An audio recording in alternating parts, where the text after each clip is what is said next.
Being a black male with like not a lot of girls is not easy because like I don't know, I feel like black males are like the alphas among men in terms of getting girls and like picking up girls and whatnot, and then when I'm just here like not getting a lot of girls and not getting the results I need, I just feel like I've been cursed because like I don't understand it. Like black males are loved among women, and like not just because of like who they are and like what they are. It's just like apparently I've been told that black males are a lot like sexier and like smoother and like cooler. So like when I'm told like, well not told, but like when I'm not getting the results I should get, I feel like I'm not. Sometimes I feel like I'm not black.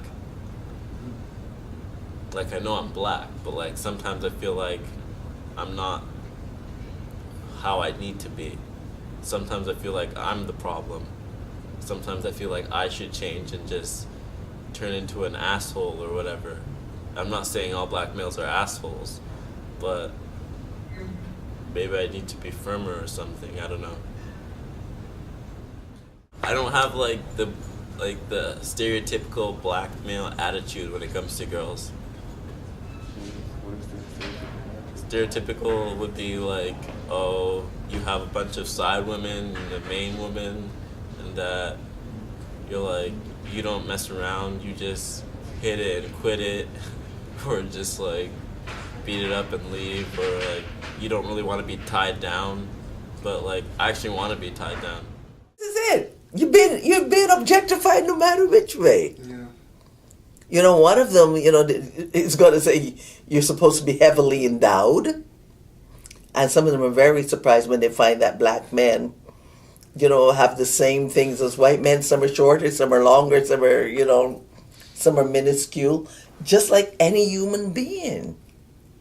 But they build up this image about what it means to be a black man. And then there are some people who build up this image of what it means to be a black woman. You're supposed to be hot in bed.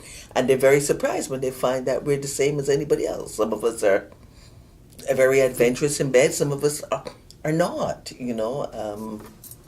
And if they come from the Caribbean, probably they're not. With all the religiosity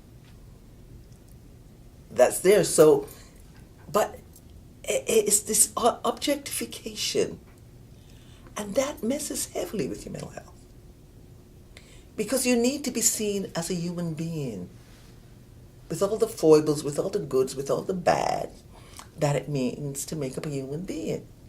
But if you're just seen as having certain attributes, and I use the word attributes quite advisedly because these are things that people attribute to you, that they're not based in any.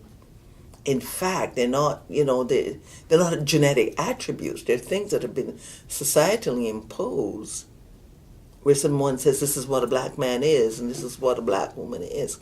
If that's how you're seen, if you don't fight against that internalization, it can be very bad for your mental health. And even if you fight against it, sometimes just the struggle of having to be constantly on your guard, constantly fighting, constantly saying, this is not who I am. It's very difficult.